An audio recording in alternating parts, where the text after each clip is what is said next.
as we rewind to Lawless in February, I think the first thing anyone thinks of when looking back is the freaking baseball bat.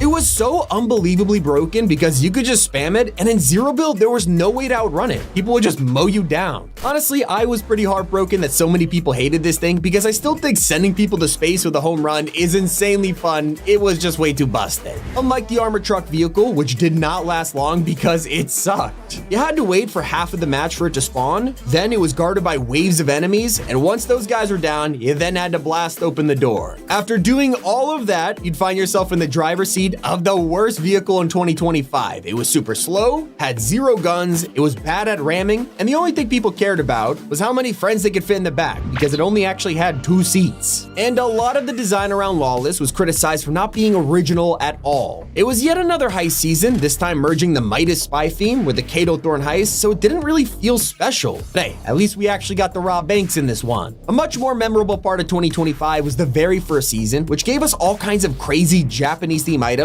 like the Void Mask. This was so popular that Fortnite have already brought it back tons of times throughout the year, and yet when it came out, it was a huge problem. Because they were so easy to find, people would always hold on to one and then just teleport away from any fight the second they heard the whiz of a bullet. You especially couldn't catch them if you were using the Typhoon Blade. But don't be fooled, because even though Fortnite has had its fair share of terrible melee weapons, this one felt different. It was insanely overpowered. It got to the point where everyone was dropping at the same POIs just to find one. It gave you unlimited sprint if you comboed it with sliding, and at one point there was an infinite flying glitch. But it was so powerful and so fun for mobility that Fortnite reworked it in Chapter 7 in the form of the Bride Sword. Still not as annoying as a certain boss on the map, and that was the Night Rose. Not only were you basically fighting 2 bosses at once, but she would also summon shadow puppeteers that third-partied you. In solos, it was basically impossible to take her out because she just had so much health, and then even if you took it down, she was able to heal herself. Looking back, I know fans were annoyed about a lot of this stuff throughout the year, but I wonder how you feel now.